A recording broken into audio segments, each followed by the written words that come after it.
கத்தி மழுங்கி போச்சுன்னு தூக்கி போடாதீங்க. இதுல ஒரு தடவை வச்சு எடுங்க, சும்மா சட்டுன்னு நறுக்கிடும். சமையல் என்பது ஒரு கலை. அதை வெறுப்பாக செய்தால் எதுவுமே ருசியாக அமையாது. விருப்பப்பட்டு எதையும் செய்ய வேண்டும். சிலர் சமையல் அறையில் நுழைந்த உடனே பல சிந்தனைகளுடன் சமையலை செய்வார்கள். அப்படி செய்வதால் வேலை சுலபமாகவும் முடியாது. செய்யும் சமையலும் ஏதாவது ஒரு குறையுடனே வந்து அமைந்துவிடும். சமையல் செய்யும் பொழுது சமையல் மட்டும் கண் வைத்துக் கொள்ளுங்கள். அப்படியே செய்தும் சில தவறுகள் ஏற்படுகிறது என்றால் அதை திருத்திக் கொள்வதற்கான சில டிப்ஸ் இருக்கிறது. அதை ஃபாலோ செய்தால் போதும். தோசை மாவு புளித்து போனால் அதில் அதிக அளவு தண்ணீர் ஊற்ற வேண்டும். சிறிது நேரம் கழித்து தண்ணீர் மேலே நிற்கும். அதை வடித்துவிட்டு தோசையோ இட்லியோ ஊற்றினால் புளிப்பும் தன்மையும் நீங்கி டேஸ்டாக இருக்கும். சாம்பாருக்கு பொடி அரைக்கும் போது ஒரு கப் புழுங்கல் அரிசி சேர்த்து அரைக்கலாம். இந்த பொடியை கொண்டு சமைக்கும் போது சாம்பார் குழைவாகவும் கெட்டியாகவும் வரும். பருப்பு அதிகமாக சேர்க்க வேண்டிய அவசியம் இருக்காது.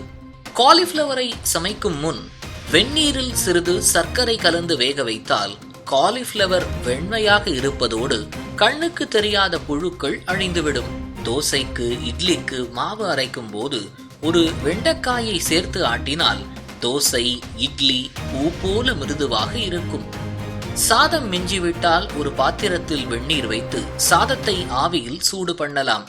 சாதம் கொதிக்கும் போது மிஞ்சிய சாதத்தையும் சேர்த்து போட்டு வைக்கலாம். காய்ந்து போன ரொட்டி துண்டுகளை இட்லி பாத்திரத்தில் ஆவியில் அவித்தால் புதியது போல் ஆகிவிடும். கத்தியின் கூரிய பகுதியை உப்பில் அழுத்தி எடுத்தால் மீன் மாமிசம் இவற்றை சுலபமாக நறுக்கலாம். வெங்காயம் பூண்டு இவற்றை இலகுவாக உரிக்க தண்ணீரில் போட்டு உரிக்கவும். கண்ணிலும் நீர் வராது. நீங்கள் வீட்டில் கோதுமை மாவு அரைக்க விரும்பினால் 2 கிலோ சாதாரண கோதுமை மற்றும் 1 கிலோ சம்பா கோதுமை, அதனுடன் 30 கிராம் அளவிற்கு சோயா சேர்த்து காய வைத்து அரைத்தால் சப்பாத்தி மிகவும் மிருதுவாக வரும். மேலும் ஆரோக்கியத்திற்கு மிகுந்த நன்மை தரும். எப்பொழுதும் சமையல் செய்வதற்கு முந்தைய நாள் இதைத்தான் சமைக்க வேண்டும் என்று முடிவெடுத்துக் கொள்ளுங்கள். பிறகு சமையல் செய்வது உங்களுக்கு சுலபமாக இருக்கும்.